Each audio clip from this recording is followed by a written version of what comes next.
நாசியின் சுவாசத்த செங்கடலை அவர் இரண்டாய் பிளந்தவராம். பார்வோன் சேனையை தப்ப விடாமல் கடலில் அழித்தவராம். நாசியின் சுவாசத்த செங்கடலை அவர் இரண்டாய் பிளந்தவராம். பார்வோன் சேனையை தப்ப விடாமல் கடலில் அழித்தவராம். மரண இருள் சூழ்ந்திடும் வேளையில் பஸ்கா ஆட்டுக்குட்டி, மரண இருள் சூழ்ந்திடும் வேளையில் பஸ்கா ஆட்டுக்குட்டி, வாதை எங்கள் கூடாரத்தை என்றும் அணுகாது, வாதை எங்கள் கூடாரத்தை என்றும் அணுகாது, என்றும் அணுகாது.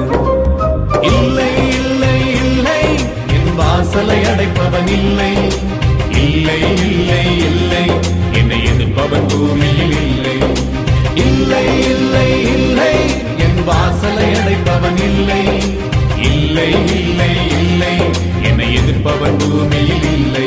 Praise the Lord. பிரியமான சகோதர சகோதரிகளே, ஆண்டவராகிய இயேசு கிறிஸ்து நாமத்தில் உங்களை நான் வாழ்த்துகிறேன். கர்த்தருடைய பெரிதான கிருபையினாலே இன்றைக்கு இந்த ஞாயிற்றுக்கிழமை உங்களோடு கூட தேவனுடைய வார்த்தையை பகிர்ந்து கொள்ளும்படி கர்த்தர் கிருபை கூர்ந்தார். கர்த்தருக்கு நன்றி செலுத்துகிறேன். பிரியமான சகோதர சகோதரிகளே, இந்த நாளிலே நாம் தியானத்திற்கென்று எடுத்துக்கொண்டிருக்கிற வேத பகுதி லூக்கா எழுதின சுவிசேஷத்தில் 24ஆம் அதிகாரத்தில் 13 to 35 வரை சொல்லப்பட்டிருக்கிற சம்பவத்தை குறித்து நாம் இன்றைக்கு தியானிக்க போகிறோம். அந்த சம்பவத்தை குறித்து தியானிப்பதற்கு முன்பாக, அதற்கு முன்னுரையாக ஒரு சில காரியங்களை நாம் பார்ப்போம். மத்தேயு எழுதின சுவிசேஷம் 19ஆம் அதிகாரத்தில் நாம் இப்படியாக வாசிக்கிறோம். என் நாமத்து நிமித்தம் வீட்டையாவது, சகோதரரையாவது, சகோதரிகளையாவது, தகப்பனையாவது, தாயையாவது, மனைவியையாவது, பிள்ளைகளையாவது, நிலங்களையாவது விட்டவன் எவனோ அவன் 100 அடைந்து நித்திய ஜீவனையும் சுதந்திரித்துக் கொள்வான் என்று ஆண்டவராகிய இயேசு கிறிஸ்து சொல்லுகிறதை நாம் பார்க்கிறோம். ஆகவே இயேசு கிறிஸ்துனுடைய வார்த்தைகள் அது மத்தேயு 19:29 ஆண்டவராகிய இயேசு கிறிஸ்துனுடைய நாமத்தை நிமித்தம், இயேசுவை ஏற்றுக்கொண்ட நிமித்தமாக இந்த பூமியிலே நாம் பாருங்க, இவைகள் எல்லாவற்றையும் வீட்டை, சகோதரனை, சகோதரிய, தகப்பனை, தாய, மனைவிய, பிள்ளைகளை, நிலங்களை அதை நான் விட்டுட்டோம் அப்படின்னு சொல்லி சொன்னா ஆண்டவர் சொல்லுகிறாரு, அவன் 100 அடைந்து நித்திய ஜீவனையும் சுதந்திரித்துக் கொள்வான். ஸோ 100 times அவனுக்கு கிடைக்கும், 100 மடங்கு 100 அதோடு கூட நித்திய ஜீவன். பார்த்தீங்களா, இன்றைக்கு ஆண்டவராக இயேசு கிறிஸ்து சொந்த ரட்சகராக ஏற்றுக்கொண்டு வாழ்கிற நம்முடைய வாழ்க்கையில் நம்முடைய விசுவாசம் எப்படிப்பட்டதாக இருக்கிறது, நாம் எந்த அளவில் நாம் ஆண்டவரை பற்றி கொண்டிருக்கிறோம் என்பதை நாம் இந்த நாளில் சிந்திக்க போகிறோம். நம்முடைய திருச்சபையில் நாம் அடிக்கடி சொல்கிற காரியம் அதுதான். இயேசுவை நாம் பற்றி கொள்கிற பொழுது எல்லாமே இயேசு தான். அவரால் பிழைத்திருக்கும், அவரால் வாழ்ந்து கொண்டிருக்கிறோம், நல்லது. ஆனால் அவருக்காக இந்த தியாகத்தை நாம் செய்திருக்கிறோமா? எதையாவது விட்டு கொடுத்துக்கிறோமா? பார்த்தீங்களா, சொந்த பந்தங்களை விட்டு கொடுத்துக்கிறோமா? சொத்து பத்துக்களை விட்டு கொடுத்துக்கிறோமா? ஆண்டவருக்காக இவெல்லாம் விட்டு தியாகம் செய்து ஆண்டவர் பின்னாடி இருக்கிறோம். யோசித்து பாருங்க. இந்த நிகழ்ச்சியை நான் ஏன் சொல்கிறேன் என்று சொன்னால், ஆண்டவராகிய இயேசு கிறிஸ்து இதன் மூலமாக நமக்கு சொல்லுகிற காரியம் என்ன, அதைத்தான் பார்க்க போகிறோம். இந்திய தேசம் சுதந்திரம் அடைவதற்கு முன்பாக இந்திய தேசத்தை பிரிட்டிஷ்காரர்கள் ஆட்சி செய்து கொண்டிருந்தார்கள். ஆங்கிலேயர்கள் உங்களுக்கு எல்லாருக்கும் தெரியும். அப்படி ஆங்கிலேயர்களுடைய அரசாட்சி தான் இந்தியா முழுவதில் அவர்கள் தான் எல்லாவற்றையும் நிர்வகித்துக் கொண்டிருந்தார்கள். அப்படிப்பட்ட காலத்தில் நீதிமன்றத்தில் நீதிபதியாக இருந்த ஒரு ஆங்கிலேயர், அவர் வழக்கு மன்றத்துக்கு போய் வழக்குகளை விசாரித்து நீதி சொல்லிக் கொண்டிருக்கிற நாட்களில் ஒரு இந்திய மனிதனோடு தொடர்பு கொண்டார். நண்பனாக மாறினார். அவனுக்கு உதவி செய்ய, அவனை விசாரிக்க அவனுக்கு நண்பனாக மாறினார். அப்போது அந்த இந்திய நண்பனாக இருந்தார். அப்படி இருக்கிற பொழுது அவனை அவர் மிகவும் அதிகமாக நேசித்தார். அவனுக்கு ஆண்டவராகிய இயேசு கிறிஸ்துவை பற்றி சொன்னார். அவனும் ஆண்டவரை ஏற்றுக்கொண்டார். சொந்த ரட்சகராக இயேசு கிறிஸ்துவை சொந்த ரட்சகராக ஏற்றுக்கொண்டார். இந்த செய்தியை கேள்விப்பட்ட அவனுடைய குடும்பத்தார், பாரம்பரியமான மக்கள், அவர்கள் இந்த செய்தியை கேள்விப்பட்ட உடனே அவனை வீட்டை விட்டு துரத்தி விட்டார்கள். உனக்கு எங்களோடு கூட எந்த விதமான பந்தமும் இல்லை, உறவும் இல்லை, நீ இயேசு கிறிஸ்துவை ரட்சகராக ஏற்றுக்கொண்டபடினாலே நீ வீட்டை விட்டு வெளியே போ. வீட்டில் உனக்கு பங்கு கிடையாது. இனி நான் உனக்கு அப்பா கிடையாது, அவங்க உனக்கு அம்மா கிடையாது, இந்த வீட்டில் இருக்கிறவங்க உனக்கு அண்ணன் தம்பி கிடையாது, இந்த வீட்டில் இருக்கிற எந்த சொத்துலையும் உனக்கு பங்கு கிடையாது என்று சொல்லி துரத்தி விட்டார். அப்போது அப்படிப்பட்ட சூழ்நிலையிலே அந்த நண்பனை தன்னுடைய வீட்டிலே கொண்டு வந்து வைத்திருந்தார். அந்த வீட்டில் இருக்கக்கூடிய அவருக்கு தேவையான உதவிகளை செய்து கொண்டு வீட்டோடு கூட இருந்து கொண்டிருந்தார். அவர்கள் கிறிஸ்துவலாக இருந்த அந்த நீதிபதி கிறிஸ்துவை பற்றி சொல்லி இந்த தம்பியை கொண்டு வந்து வைத்திருக்கிறவர் அவர் வீட்டில் வைத்திருக்கிற பொழுது பாருங்கள், அவருடைய பழக்கம் என்னவென்று சொன்னால் ஒவ்வொரு நாளும் மாலை வேளையில் அவர்கள் கூடி ஜெபிக்கிற ஒரு குடும்பமாக இருந்தார்கள். அந்த நீதிபதியால் தன்னுடைய மனைவியோடு பிள்ளைகளோடு கூட அவர் குடும்ப ஜெபம் செய்வார்கள். அப்படியாக அவர் செய்து கொண்டிருக்கிற பொழுது இந்த இந்திய நண்பனும் அவர்களோடு கூட பங்கெடுக்க ஆரம்பித்தான். அப்போது அப்படி பங்கெடுக்கிற பொழுது அந்த நீதிபதி வேதத்திலிருந்து வசனத்தை வாசத்தை காண்பித்தார். அதைத்தான் உங்களை வாசத்தை காமிச்சேன். என் நாமத்தை நிமித்தம் வீட்டையாவது சகோதரரையாவது சகோதரிகளையாவது தகப்பனையாவது என்று சொல்லி அதை வாசித்து காண்பித்தார். அதை வாசித்து காண்பித்த பிற்பாடு அந்த இந்திய நண்பனை பார்த்து சொன்னார், இன்றைக்கு இந்த வார்த்தை உனக்கு தான் சரியாக பொருந்துகிறது. நீ தான் உன்னுடைய வீட்டெல்லாம் விட்டுட்டு, உங்கள் அப்பா அம்மாலாம் விட்டுட்டு, அண்ணன் தங்கச்சியெல்லாம் விட்டுட்டு, சொத்த பத்தெல்லாம் வேணாம், இயேசு போதும் என்று சொல்லி வந்திருக்கிறாய். உனக்கு தான் இது பொருத்தமாக இருக்கிறது. இந்த வசனம் சரியாக இருக்கிறதா என்று கேட்கிறார். அப்போது அந்த இந்தியன் சொன்னானா, இல்லை, அதில் ஒரு பிழை இருக்கிறதுன்னு சொன்னான். அப்போ நீதிபதி கேட்டார், இயேசு கிறிஸ்துவனுடைய வார்த்தைகள் அதில் என்ன பிழை இருக்கிறது அவரே சொன்னார் என்று சொல்லி அவன் சொல்கிற பொழுது அவன் திருத்துகிறான். 100 என்பது தவறாக போடப்பட்டிருக்கிறது. 1000 times 1000 மடங்கு அவனுக்கு கொடுக்கப்படும் என்று அவன் சொன்னானாம். இதை கேட்டுக்கொண்டிருக்கிற எனக்கு அருமையான கிறிஸ்துவ விசுவாசிகளே, ஆண்டவராக இயேசு சொந்த ரட்சகராக ஏற்றுக்கொண்டிருக்கிறீங்க. அநேக பிள்ளைகள் கிறிஸ்துவ தகப்பன்மார் தாய்மார்களுக்கு பிள்ளைகளாக பிறந்திருக்கிறீங்க. அநேக குடும்பங்களிலே ரட்சிப்பின் ஞானஸ்தானத்தை பெற்று நல்ல முறையில் கர்த்தரை ஆராதிக்க சபையில் இருக்கிறீங்க. ஆனால் இயேசு கிறிஸ்துவின் நாமத்திற்காக இதையாவது எழுந்திருக்கிறீர்களா? உங்களுடைய விசுவாசம் இப்படிப்பட்டதாக இருக்கிறதா? அந்த இந்திய நண்பன் சொன்னா, ஒரு பாரம்பரிய இந்து குடும்பத்தை வந்தவன் சொல்றான் பாருங்க, 100 இல்லைங்க, 1000 மடங்கு திரும்ப கொடுக்கிறார் என்று சொல்லி. ஆம் பிரியமான சகோதரனை சகோதரியே, இந்த நாட்களில் நம் ஆண்டவராய் இயேசு கிறிஸ்துவுக்கு சாட்சியாக இருக்கிறோமா? நம்மை இயேசுவின் பிள்ளைகள் என்று சொல்லிக் கொடுவதை பெருமை காட்டுகிறோமா? இயேசுவின் நாமத்தை ஏற்றுக்கொண்ட நிமித்தம் வரக்கூடிய பாடுகள் உத்தரவுகளிலே நாம் எப்படிப்பட்டவர்களாக இருக்கிறோம்? சிந்தித்து பாருங்கள். உங்கள் சிந்தனைக்கு ஒரு சவாலாக நான் கொடுக்கிறேன். இதை ஏன் சொல்கிறேன் என்று சொன்னால், இன்றைய வாசகத்திற்கு தியானத்திற்கு எடுக்கப்பட்ட வாசகம் பற்றி பார்த்தீங்கன்னா, லூக்கா சுவிசேஷம் 24ஆம் அதிகாரத்தில் அங்கே ஆண்டவராகிய 24ஆம் அதிகாரத்தில் ஆண்டவராகிய இயேசு கிறிஸ்துவனுடைய உயிர் தேர்தலை குறித்து முதலாக எழுதப்பட்டிருக்கும் முதல் 12 வசனங்களில் ஆண்டவர் உயிர் தேர்ந்திருக்கிறார் என்ற செய்தி, அதை யார் முதல்ல தெரிந்து கொள்றான்னு சொன்னால், அந்த நாளில் திரு கல்லறை பக்கமாய் காலையிலே கந்த வர்க்கங்களை போடும்படியாக சென்ற அங்கே சில சகோதரிகள் போய் பார்க்குறாங்க. கல்லறை திறந்து கிடக்கிறது, கல் வெளியில் வந்து புரட்டப்பட்டு கிடக்கிறது. அங்கே பார்க்கிற பொழுது அவரை காணும் என்று சொல்லி, அப்போது அவர்கள் தேவதூதர் சொன்ன செய்தியை கொண்டு போய் 12 சீஷர்களுக்கும் அவர்கள் இயேசுனுடைய உயிர் தேடலை அறிவித்தார்கள். ஆனால் அதில் அவங்க நம்ம தயாராக இருந்தாங்களா? அப்போ ஒரு சீஷன் பேதுரு மட்டும் ஓடி வந்து கல்லறைக்குள்ளே ஓடி போய் குடிச்சு பார்க்குறான். தரிசலை மேலே முடித்திருந்த சீலைகள் மட்டும் ஒரு ஒதுக்குப்புறமாக வைக்கப்பட்டிருக்கிறது, ஆண்டவரை காணும் என்று சொல்லி அவனும் ரொம்ப ஆச்சரியப்பட்டு ஓடி போகிறான். இந்த சீஷர்களெல்லாம் யார்? இன்றைக்கு இயேசு உயிர்த்தது 3ஆம் நாளில் பார்த்தீங்களா? அவர் காட்டி கொடுக்கப்பட்ட அடிக்கப்பட்ட அந்த ராத்திரியில் அவங்களாம் எங்கே போனாங்க? சிதறி போனார்கள். ஒருத்தர் ஒன்றும் கிடையாது. ஒருத்தர் 2 பேர் கூட இயேசு பின்னால் போனவன் ஒருத்தவன் அவர் எனக்கு தெரியவே தெரியாது என்று சொல்லி 3 முறை அவன் மறுதளித்து சத்தியம் பண்ணணும். இன்னொருவன் கூட போனவன் எதுவுமே பேச முடியாமல் வந்துட்டான். அவர்கள் சிதறி போனார்கள் பாருங்க. இயேசு கிறிஸ்து பிடித்து கொண்டு போயிட்டு அடிக்கிற பொழுது கடைசியில் சிலுவை அண்டை வரையில் ஒரு சீஷன் வந்தான். அவருடைய தாய் அவருக்கு ஒப்புக் கொடுத்தார், அவனும் சரி. ஆனால் அந்த 11 பேர் ஒருவர் காட்டி கொடுத்தவன் தூக்கில், அந்த 11 பேர் எங்கே போனான்னு தெரியும்.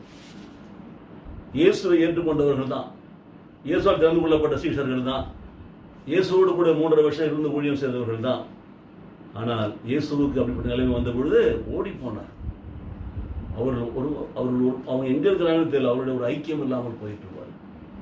ஆம் பிரியமானவரே, அந்த நிகழ்ச்சியை விளக்குவதற்காகத்தான் இந்த வசனத்தை நாம் எடுத்திருக்கணும் பாருங்க.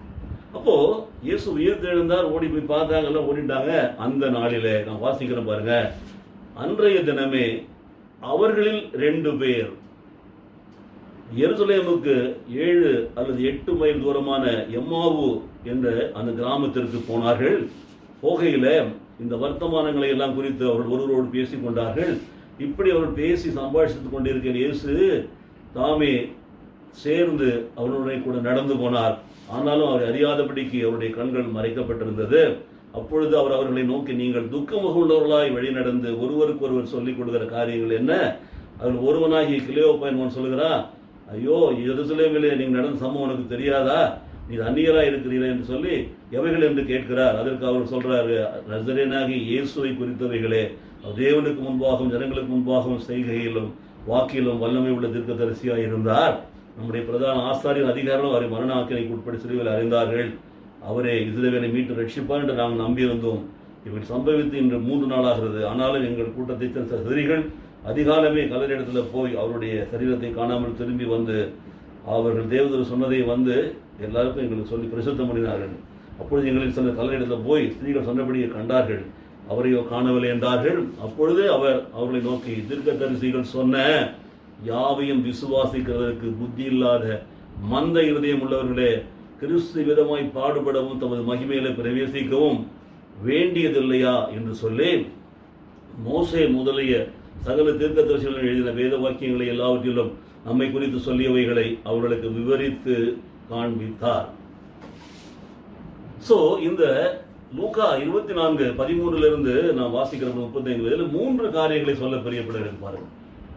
ஒன்று, இயேசு தாமே அவர்கள் கூடவே நடந்து சென்று அவர்களுடைய துக்கத்தை விசாரித்து அவர்கள் சொல்லுகிற பதிலை வைத்து அவர் சொன்னார், அவர் உயிரோடு இருக்கிற பொழுது அவர் உங்களுக்கு இதெல்லாம் சொல்லவில்லையா?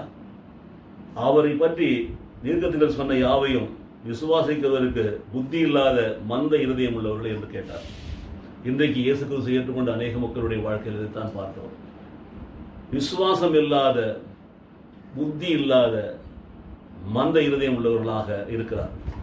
ஏனென்றால் கிறிஸ்துவோடு கூட இருந்தார்கள். அவர் பாடுபடவே 3 நாள் உயிர் சொல்லியிருக்கிறார்.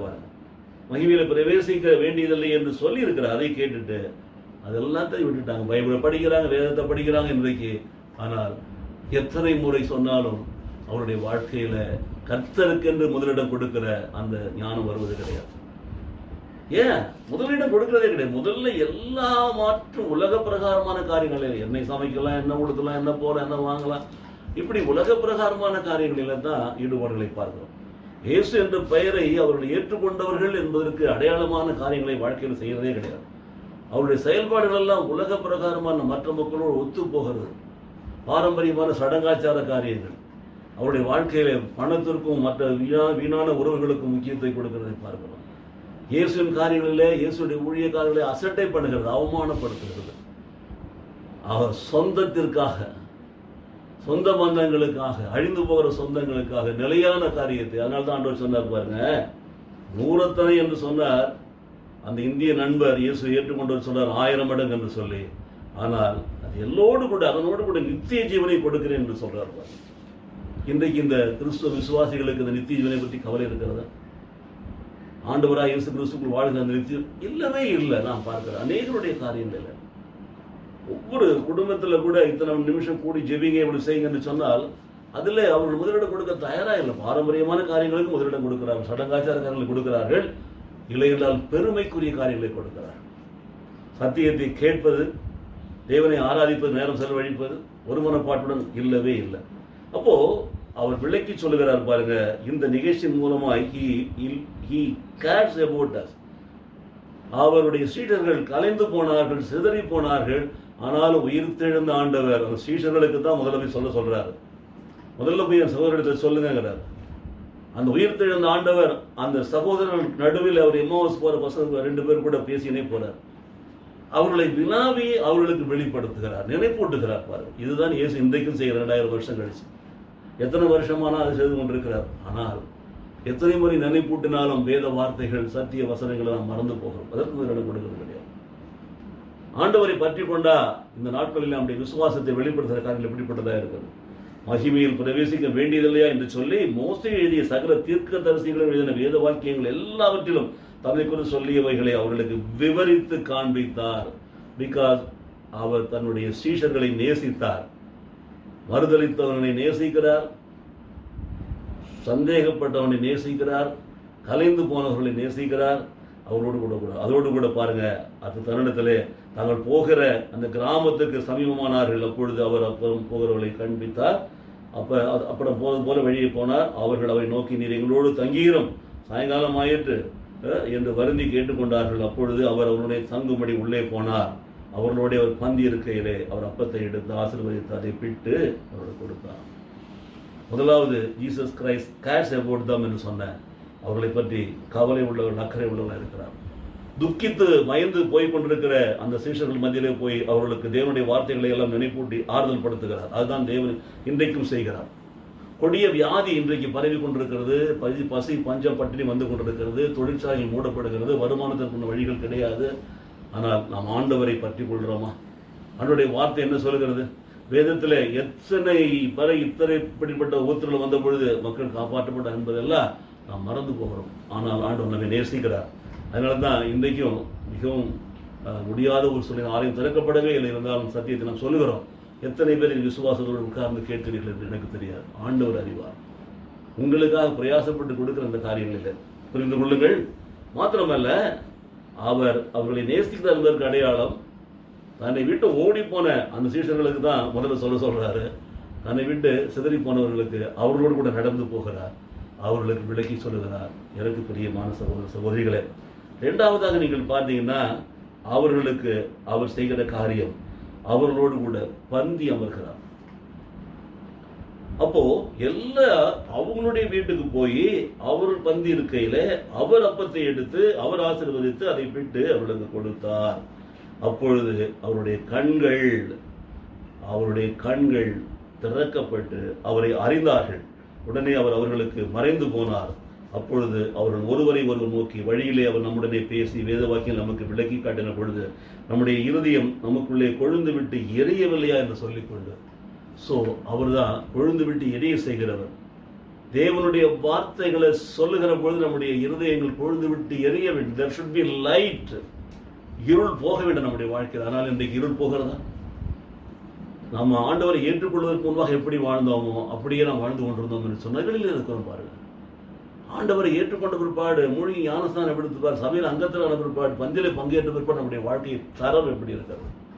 நம்முடைய கிறிஸ்துவ விசுவாச வாழ்க்கையினுடைய குவாலிட்டி எப்படிப்பட்டதாக இருக்கிறது? நம்முடைய குடும்ப காரியங்களிலே, நம்முடைய கணவன் மனைவி உறவிலே நாம் எப்படி பரிசுத்தமாய் வாழ்ந்து கொண்டிருக்கிறோம், உத்தமமாய் வாழ்ந்து கொண்டிருக்கிறோம்? நம்முடைய கணவனுக்கு நாம் பிரமாணிக்கமுள்ள மனைவியாக இருக்கிறோம், நம்முடைய பிள்ளைகளுக்கு பிரமாணிக்கமுள்ள ஒரு தாயாக தகப்பனாக இருக்கிறோம். யோசித்து பாருங்கள்.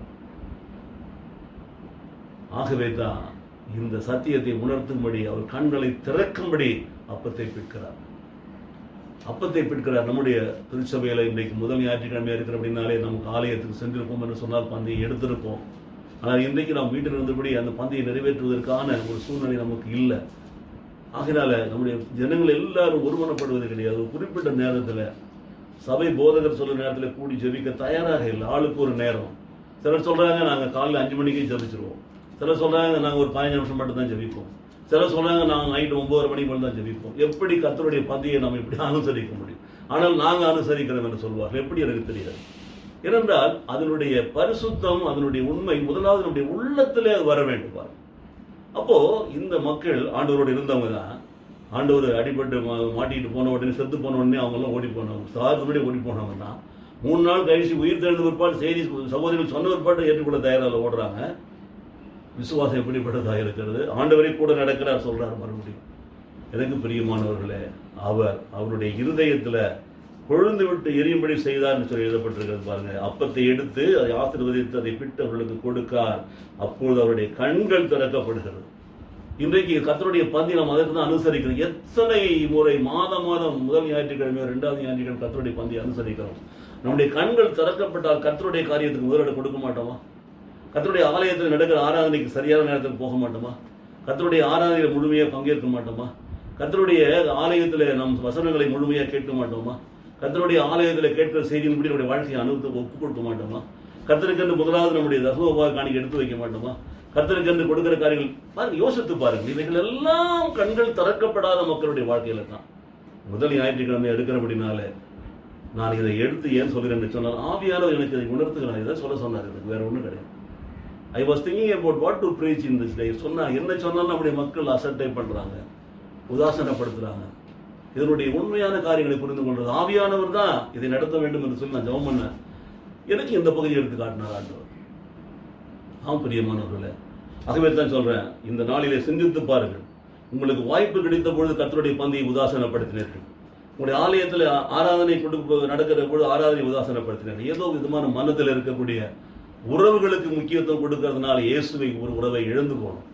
இயேசுவின் நாமத்திற்கு முக்கியத்துவம் கொடுக்கவே இல்லை. அவர் சொல்கிறார் பாருங்க, ஒரு சாதாரணமாக இயேசு அறியாத ஒருவன், பாரம்பரியமாக வேறொரு இடத்துல வளர்ந்தவன் சொல்கிறான். 1000 மடங்கு பைபிளில் இருக்க ஆண்டவர் சொன்ன வார்த்தை 100 சொன்னார். நான் 1000 மடங்கு கிடைச்சிருக்கு. ஐ காட் 1000 times blessings என்று சொல்கிறான். இன்றைக்கு உங்களை ஆண்டவர் அபரிவிதமாய் ஆசீர்வதித்திருக்கிறார். அமிங்கி நெறிந்து சொல்லி நிரம்பி வழிந்து கொட்டுகிற மாதிரி. அதாவது கற்றுக்கொண்டு கொடுக்கிற காரியத்தில் எப்படி இருக்கிறோம் நம்ம யோசித்து பாருங்கள். ஆகவே அவர் கொடுத்தார். அப்பொழுதுதான் அவருடைய கண்கள் திறக்கப்பட்டது. அவரை அறிந்தார்கள். உடனே அவர் அவர்களுக்கு மறைந்து போனார். ஆனாலும் அவர் உள்ளத்திலே ஒரு ஒளி ஏற்றிட்டு போயிட்டார்.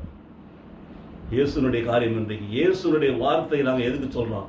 உங்கள் வாழ்க்கையில் இருக்க இருள் போக வேண்டும், ஒளி வர வேண்டும், பகைமை மறைய வேண்டும், பொறாமை மறைய வேண்டும், காய்மகாரம் மறைய வேண்டும், தற்பெருமை மறைய வேண்டும், ஆணவம் மறைய வேண்டும். ஆமா, ஆகவே மூப்பர்களுக்கு கொடுக்க வேண்டிய மரியாதையை கொடுக்க வேண்டும். யோசித்து பாருங்கள். இந்த ஒரு காரியத்தில் கண்கள் திறக்கப்பட்டது. ஒன்று, இயேசு அக்கறை உள்ளவராயிருந்தார். உதாசீனப்படுத்தினவர்களை, அலட்சியப்படுத்தினவர்களை தேடி போய் அவர்களோடு உறவாடி கொண்டு நடந்து போகிறார். அவர்களுக்கு விளக்கி சொல்லுகிறார், கண்களை திறக்கிறார். சத்தியத்தை சொல்லி கண்களை திறக்கிறார். அப்பத்தை பிட்டு கண்களை திறக்கிறார். ஏனென்றால் நீங்கள் அதை தெரிந்து கொள்ள வேண்டும் என்று சொல்லி இந்த 2 நிகழ்ச்சிகள் இதில் சொல்லப்பட்டிருக்கிறது. ஆகவே இயேசுவை காட்டி கொடுத்த பிற்பாடு அவர்கள் பிடித்து கொண்டு போன பிற்பாடு சிதறி போன அந்த 11 சீஷர்களும் ஒன்று சேரவே இல்லை. ஒருத்தன் முடிஞ்ச ஒருத்தன் பார்க்கவே இல்லை. யாரும் எங்கே போய் பார்த்தீங்கன்னு தானே தெரியாது. மறுதளிச்சவன் ஒருத்தன் தான், கூட போன ஒருத்தன் தான், 2 பேர் தான் பற்றி எழுதப்பட்டிருக்கிறது. ஆனால் உயிர்த்தெழுந்த ஆண்டவர் முதலாவது அவர்கள் மேல் கரிசனை உள்ளவர்களாக இருக்கிறார்கள் நான் பார்க்கிறோம். ஆகவே நீங்கள் யோசித்து பாருங்கள், ஆண்டவருடைய வார்த்தை தான் நமக்கு மிக முக்கியமாக இருக்கிறது. ஆக இந்த செய்தியை கேட்டுக்கொண்டிருக்கிற எனக்கு அருமையான சகோதர சகோதரிகளே, இந்த சத்தியத்தை நீங்கள் அறிந்து கொள்ளுங்கள். கல்லறையை விட்டு திரும்பி போய் இந்த சங்கதிகளை எல்லாம் 11 மற்றெல்லாருக்கும் அவர் அறிவித்தார்கள். இவைகள் அப்போஸ்தலருக்கு சொன்னவர்கள் மக்தலேனா மரியாளும், யோவானாலும், யாக்கோபின் தாயாராகிய மரியாளும், இவருடைய கூட இருந்த மற்ற ஸ்திரீகளுமே. பிரியமானவர்களே, அந்த 11 பேரும் சேரவே இல்லை. அதில் 2 பேர் தான் இப்படி நடந்து போயிருந்தாங்க. மோசேஸ்வரன் அவங்க கண்களில் நடந்தது என்ன பாருங்க. அப்பொழுது அவர்கள் ஒருவரை ஒருவர் நோக்கி வழியிலே அவர் உடனே பேசி வேத வாக்கியம் நமக்கு விளக்கி சொல்லுகிற பொழுது நம்முடைய இருதயம் நமக்குள்ளே கொழுந்து விட்டு வருகிறது என்று சொல்லிக்கொண்டு அது எரிய ஆரம்பித்தது. அந்த பற்றி எரிகிற அக்கினியா ஆண்டவர் செய்த 2 காரியங்கள், தீர்க்க தரிசனம் சொல்லப்பட்ட காரியங்களை சொல்லி நினைப்பூட்டினது. அவர் போதித்த நினைப்பூட்டினது. மகிமையில் பிரவேசிக்க நினைப்பூட்டினது. 2வது அப்பத்தை பிட்டு கண்களை திறந்தது. அந்நேரமே அவர் என்ன பண்ணாங்க? எழுந்திருந்து 33 எருசலேமுக்கு திரும்பி போய் 11 அவர்கள் கூடியிருந்தவர்களும் கூடியிருக்க கண்டு கர்த்தர் மெய்யாகவே உயிர்த்தெழுந்து சீமோனுக்கு தரிசனமானார் என்று அவர்கள் சொல்ல கேட்டு வழியில் நடந்தவைகளையும் அவர் அப்பத்தை பிட்கையில் தாங்கள் அவரை அறிந்து கொண்டதையும் விவரித்து சொன்னார்கள். ஓடி போனார்கள். சிதறி போன சீஷர்கள் எல்லாம் ஒன்னாயிட்டாங்க. உயிர்த்தெழுந்த விட்டார். ஆண்டவர் இயேசு அவர்களுக்கு கண்களை திறந்த உடனே நடந்தது என்ன? அவர்கள் திரும்பவும் எருசலேமுக்கு போகிறார்கள் அந்த ராத்திரி வேளையிலே. அப்பொழுது எழுந்திருந்து எருசலேமுக்கு போய் மற்ற சீஷர்கள் இருக்கிற அந்த சீஷர்களோடு சேர்ந்து கொள்கிறார்கள். அவர்களை மறுபடியும் பார்க்கிற பொழுது ஆண்டவர் என்ன செய்கிறாரா? அவர்களை ஒன்றித்து ஒன்று சேர்ந்து ஒரு இடத்துல கூடி ஆராதிக்கும்படியான காரியத்தை செய்கிறார் பார்க்கிறோம். பிரியமானவர்களே, இயேசு இன்றைக்கு அதுதான் செய்து கொண்டிருக்கிறார். அறியாதிருந்தார்கள், மீன் பிடித்துக் கொண்டிருந்தார்கள், படிக்காதவர்களாக இருந்தார்கள், வரி வசூல் பண்ணி கொண்டிருந்தார்கள். அப்படிப்பட்ட மக்களை எல்லாம் அழைத்து தம்முடைய சீஷர்களாய் மாற்றினார், அப்போஸ்தலர்களாய் மாற்றினார். 12 பேர் அப்படித்தான் தேர்ந்தெடுத்தார். மீன் பிடிச்சவனை மனுஷனா பிடிக்கிறவன் சொல்லி மாற்றுவன்னு சொன்னார். வரி வசூலிச்சவனை பார்த்தார், அறுதி கட்டி வச்சுருவா கல்லாவன்னு சொல்லிட்டார். ஆண்டவர் அவனுக்கு இந்த சுவிசேஷத்தை அறிவிக்கும்படி செய்கிறார். பல காரியங்களை பார்த்தோம். அப்போ இந்த ஆண்டவர் உயிரோடு இருந்த பொழுது கரிசனையோடு விசாரிக்கிறார் பாருங்க. வழி ஓரத்திலிருந்து கதறின கண்ணு தெரியாத குருட்டு பிச்சைக்காரனுக்கு அவனை அழித்து கொண்டு வாருங்கள் என்று சொல்லி நான் உனக்கு என்ன செய்ய வேண்டும் என்று சொல்லி அவன் பார்வை கொடுக்கிறான். கதறின நான் சொஸ்தமாக வேண்டும் என்று சொன்ன மனுஷனுக்கு சுத்தத்தை கொடுக்கிறார். குஷ்டரோகிகளுக்கு சுகம் கொடுக்கிறார். பார்த்து அவர் செய்த காரியங்கள் எல்லாம். திமிர்வாதக்காரனை எழுந்து கட்டில் தூக்கி நடக்க 38 வருஷமா படுத்திருந்தவனுக்கு எழுந்து நடக்க செய்கிறார். எப்படி அவர் lord is the lord who cares about us. நம்ம மேல் அக்கறை உள்ளது, கருத்தனை உள்ளது. நம்முடைய வாழ்க்கையில நம்முடைய தேவைகளை அறிந்திருக்கிறோம். இன்றைக்கு இந்த உபத்திரத்தின் பாதையில் போய் கொண்டிருக்கிற பொழுது Jesus Christ cares about you. அவர் தான் எல்லாவற்றுக்கும் மேலானவர். பாருங்க, நீ உலகத்துல என்ன அவன் கவனிக்கல, என்ன அவன் செய்யல, என்ன அவன் கேர் பண்ணிக்க மாட்டாரான். Just forget about it. ஆனால் உன்னை உண்டாக்கினவர், உன்னை படைத்தவர், உனக்காக உயிர மனுஷனாக வந்து பாடுபட்டு உன் பாவங்களை எல்லாம் சுமந்து உனக்கு ரட்சிப்பை கொடுத்த அந்த ஆண்டவர், நீ அவரை விட்டு விலகி போனாலும் உன்னை தேடி வந்து உன்னை ஆசீர்வதிக்கும்படி அவர் காத்திருக்கிறார். உன்னை சுகமாக்க காத்திருக்கிறார். உன்னை இந்த வியாதியிலிருந்து விடுதலையாக்க காத்திருக்கிறார். He is our friend. அதனால தான் சொன்னார், பூமியில் வாழ்ந்த பொழுது நான் உங்களுக்கு நண்பன் என்று சொல்வேன் என்று சொன்னார். உங்களை நண்பன் என்று அழைப்பேன் என்று சொன்னார். அவர் நம்முடைய நண்பன். He is our true friend. உண்மையான ஒரு நண்பன். ஆமா, அந்த நண்பனை நாம் தேடி போகிற பொழுது பாருங்க, அவர் நம்ம ஏற்கனவே அவர் நம்மை தேடி வந்து கொண்டிருக்கிறதை நாம் பார்க்கிறோம். அவர் நம்ம அக்கறை உள்ளவராக வந்து நம்மை விசாரிக்கிறவராக நம்முடைய காரியங்களை செய்ய வல்லவராக இருக்கிறார். ஆகவே இந்த செய்தியை கேட்டுக்கொண்டிருக்கிற எனக்கு அருமையான சகோதரி சகோதரிய, உங்கள் வாழ்க்கையில ஆண்டவராய் இயேசு கிறிஸ்துவுக்காக நீங்கள் எப்படிப்பட்ட தியாகத்தை செய்தீர்கள் என்று யோசித்து பாருங்கள். உங்களுடைய சொந்த சௌகரியங்களிலே ஒன்னையாவது விட்டு கொடுத்துருக்கிறீங்களா? சரி, நாளைக்கு ஞாயிற்றுக்கிழமை ஆராதனைக்கு போகணும், சீக்கிரமா படுத்து தூங்குவோம், காலையில் சீக்கிரமா எழுந்திரிப்போம், தியாகம் பண்ணிருக்கலாம் கிடையாது. வழக்கமாக நம்ம எப்பொழுது எழுந்திரிப்போமோ அப்போ தான் எழுந்திரிப்போம். சரி, இன்றைக்கி 8:30 மணி ஆராதனை சரியான நேரத்துக்கு போவோமா? போக மாட்டோம். நமக்கு எப்போ ஃப்ரீயாக இருக்கணும், எப்போ நான் வழக்கமாக 10 மணிக்கு போவோம், அப்படி தான் போவோம். நம்ம சரி, மாதம் பிறந்த உடனே முதலாவது ஞாயிற்றுக்கு கர்த்தருடைய பந்தியில் பங்கேற்கணும், ஒரு மனிதர் ஐக்கியப்பட்டிருப்போமா? இல்லை, அவருக்கு எனக்கு கொஞ்சம் கோபம், அதனால நான் ஆலயத்துக்கு வர மாட்டேன். இப்படி நாம் இருந்தோம்னு சொல்லி சொன்னால், ஆண்டவர் பாருங்க, நம்மை முன்குறித்தவர், நம்மை பிரித்தெடுத்தவர், நம்மை தெரிந்து கொண்டவர், நமக்கு எல்லாரும் நன்மையாக மாற்ற வல்லவர், நம்மை தேடி வருகிறார். மறுபடியும் அந்த சீஷர்களோடு கூட நடக்கிறார். அவர்களுக்கு பேச்சை கொடுக்குறார். ஏன் நீங்கள் சோகமாக இருக்கிறீங்கன்னு சொல்லி கேட்டு, அவருடைய வாயிலிருந்து வார்த்தைகளை கேட்டு, அவர்களுக்கு எல்லாவற்றையும் நினைப்பூட்டி, அவர்களை திரும்பவும் பதப்படுத்தி, அவர்களோடு கூட பந்தி அமர்ந்து, அவர் கண்களை திறந்து, அதே ஆட்களை திரும்ப எருசலேமுக்கு ஓடி போய், நாங்கள் உயிர்த்தெழுந்த ஆண்டவரை கண்டோம், மெய்யாகவே ஆண்டவர் உயிர்த்தெழுந்தார் என்று சொல்லி அவர் வாயிலாக சொல்ல வைக்கிறவர் நம்முடைய ஆண்டவர். இன்றைக்கு நீங்கள் மறுதளிக்கலாம், இன்றைக்கு நீங்கள் உதாசனப்படுத்தலாம், இன்றைக்கு நீங்கள் அலட்சியமாக இருக்கலாம். ஆனால் நாளொன்று வருகிற பொழுது உங்களை முன்குறித்தவர், உங்களை தாயின் கருள் முன்பாக தெரிந்து கொண்டவர் உங்கள் வாழ்க்கையை மாற்றுவார். உங்களை திரும்பவும் ஆண்டவரிடத்தில் வர செய்வார். திரும்பவும் அவர் நோக்கி பார்க்க செய்வார். அவருடைய அந்த ஆதரவான வார்த்தைகளை கேட்டு உங்கள் வாழ்க்கையில் நீங்கள் ஆசீர்வதிக்கப்பட்டபடி உங்களுடைய வாழ்க்கையை மாற்றுவார். கண்களை திறப்பார். அவருடைய வார்த்தைகள் மறுபடியும் உங்களுடைய உள்ளத்துக்குள்ளாக கொழுந்துவிட்டு எரிய ஆரம்பிக்கும். நீங்கள் ஆண்டவரை எதை செய்ய சொல்லுகிறாரோ அதை செய்வீர்கள். உயிர்த்தெழுந்த ஆண்டவரை உலகத்திற்கு நீங்கள் ஓடி போய் சொல்லுவீர்கள், நாங்கள் மெசியாவை கண்டோம், உயிர்த்தெழுந்த ஆண்டவரை கண்டோம் என்று சொல்லி நீங்கள் உலகமெங்கும் போய் சொல்வதற்கான வழிகளை கர்த்தர் வாய்க்க பண்ணுவார். ஆகவே இந்த செய்தியை கேட்டுக்கொண்டிருக்கிற எனக்கு அருமையான சகோதரனை சகோதரியே, இந்த நாளிலே ஆண்டவராய் இயேசு கிறிஸ்துவுக்காக நாம் என்ன செய்ய வேண்டும் என்பதை நீங்கள் ஒரு நல்ல தீர்மானம் எடுத்துக்கொள்ளுங்கள். இல்லை என்று சொன்னால் இந்த லூக்கா எழுதின சுவிசேஷம் 24ஆம் அதிகாரத்தில் 13 முதல் 35 வசனங்களை வாசியுங்கள். உங்கள் வீடு நடக்கிற ஜபத்தில் வாசிங்க. காலை தோறும் ஞாயிற்றுக்கிழமையில் காலையில் ஜெபம் பண்ண சொல்கிறேன். நான் 9 மணிலேருந்து 12 மணி கூட 1.5 மணி நேரம் ஜெபம் பண்ண சொல்கிறேன். அந்த நேரத்தில் அந்த பகுதியை வாசிங்க, வாசித்து தியானியுங்கள். சொல்லப்பட்டிருக்கிற காரியங்களை அவர் எப்படிப்பட்ட ஒரு தெய்வமாக, அதே நேரத்தில் ஒரு மனிதனாக வந்து பாவங்களுக்கு விடுதலை கொடுத்து, அதே நேரத்தில் நண்பனாக நமக்கு ஆறுதல் சொல்லி நம்மை திரும்பவும் சத்தியத்துள்ளே நடத்தி நம்மை அவர் நேசிக்கிறார் என்பதை உறுதிப்படுத்துகிறதை புரிந்து கொள்ளுங்கள், விசுவாசியுங்கள், ஒப்புக்கொடுங்கள். அந்த வார்த்தைக்கு நீங்கள் முதலிடம் கொடுங்க, இயேசுவுக்கு முதலிடம் கொடுங்க, பின்னர் எல்லாம் கூட கொடுங்க. மத்திய 6:33 சொல்லிக் கொண்டிருக்க, முதலாக தேவனுடைய ராஜ்யத்தையும் நீதியையும் தேடுங்கள், பின்னர் இவைகளெல்லாம் கூட கொடுக்கப்படும். அலைந்து திரிகிறதற்கெல்லாம், எதற்கெல்லாம் நீங்கள் வீண்டாக அலைகிறீர்கள் திரிகள் பாருங்கள், அதற்கெல்லாம் உங்களுக்கு கூட கொடுக்கப்படும் சொல்லப்பட்டிருக்கிறது. அப்போ அந்த வார்த்தையை நாம் நம்புகிறவர்களாக ஏற்றுக்கொள்வர்களாக மாற வேண்டும். எஸ்பெஷலி இப்படிப்பட்டதான் உபத்திரவத்தின் காலத்தில் பாடுகளின் மத்தியில் நாம் ஆண்டவரை நோக்கி பார்ப்போம். அவர் நம்மை தாயின் கருவில் உலகம் தோன்றும் முன்பாக தெரிந்து கொண்டவர், ஒரு நாள் கைவிடவே மாட்டார். இந்த வியாதிகள், இந்த பசி, இந்த பட்டினி, இந்த தரித்திரம் எல்லாம் நமக்கு எல்லாவற்றையும் நன்மையாக மாற்றி கொடுப்பார். நம்முடைய விசுவாசம் உலகத்தை ஜெயிக்கிற ஜெயம் என்று வேதம் சொல்லுகிறது. ஜெயிப்போம், எல்லாவற்றையும் ஜெயிப்போம், கர்த்தருக்கு சாட்சியுள்ள பிள்ளைகளாய் வாழ்வோம், கர்த்தருக்கு நண்பர்களாக இந்த பூமியில் நாம் நடந்து அவர் நாமத்திற்கு சாட்சியுள்ள பிள்ளைகளாய் வாழ்ந்து எல்லாவற்றிலும் வெற்றி பெறுவோம், வெற்றி உள்ள ஒரு வாழ்க்கை வாழ்வோம். நாம் எவைகளெல்லாம் கையிட்டு செய்கிறோம் அவர்களெல்லாம் கர்த்தர் ஆசீர்வதிப்பார், எல்லாவற்றிலும் நம்ம நன்மையான காரியங்களை கொடுப்பார். ஒவ்வொரு நாளும் மன மகிழ்ச்சியோடு சந்தோஷத்தோடு வாழ்வோம். கண்களை மூடுவோம், ஜெபிப்போம். நல்ல தகப்பனே, இந்த நாளிலே ஆண்டவரே இந்த வார்த்தைகளை கேட்டுக்கொண்டிருக்கிற பிள்ளைகளுக்காக ஜெபிக்கிறோம். இயேசுவே, நீர் மெய்யான நண்பர் என்பதை எங்களுக்கு உணர்த்தி இருக்கிறீர். ஆண்டவரே, நீர் எங்களை குறித்து கவலைப்படுகிறவர், விசாரிக்கிறவர் என்பதை எங்களுக்கு சொல்லியிருக்கிறீர். ஆண்டவரே, எங்கள் வாழ்க்கையில நாங்கள் மறந்து போய் விசுவாசத்தை விட்டு விலகி போனதெல்லாம் நினைப்பூட்டி கர்த்தர் மறுபடியும் ஆண்டவரே நீர் உயிரோடு இருக்கிறீர் என்பதை எங்களுக்கு உணர்த்தி இருக்கிறீர். இன்றைக்கும் எங்கள் வாழ்க்கையில நீர் ஒளியேற்றி இருக்கிறீர், அதற்காக உங்களுக்கு சோதரம். இந்த ஒளியை பற்றி எறியும்படியாக நாங்கள் ஜெபிக்கிறோம்.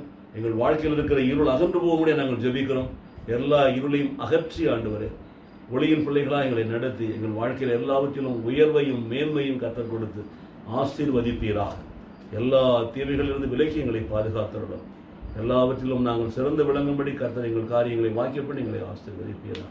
இயேசு கிறிஸ்து நாமத்திலே ஜெபிக்கிறோம். ஜெபம் கேளும், பதில் தாரும் நல்ல பிதாவே. நாசியின் சுவாசத்த செங்கடலை அவர் இரண்டாய் பிளந்தவராம், பார்வோன் சேனையை தப்ப விடாமல் கடலில் அழித்தவராம். நாசியின் சுவாசத்த செங்கடலை அவர் இரண்டாய் பிளந்தவராம், பார்வோன் சேனையை தப்ப விடாமல் கடலில் அழித்தவராம். மரண இருள் சூழ்ந்திடும் வேளையில் பஸ்கா ஆட்டுக்குட்டி, மரண இருள் சூழ்ந்திடும் வேளையில் பஸ்கா ஆட்டுக்குட்டி, வாதை எங்கள் கூடாரத்தை என்றும் அணுகாது, வாதை எங்கள் கூடாரத்தை என்றும் அணுகாது, என்றும் அணுகாது. இல்லை இல்லை இல்லை, என் வாசலை அடைப்பவன் இல்லை, இல்லை இல்லை இல்லை, என்னை எதிர்ப்பவன் பூமியில் இல்லை, இல்லை இல்லை இல்லை, என் வாசலை அடைப்பவன் இல்லை, இல்லை இல்லை இல்லை,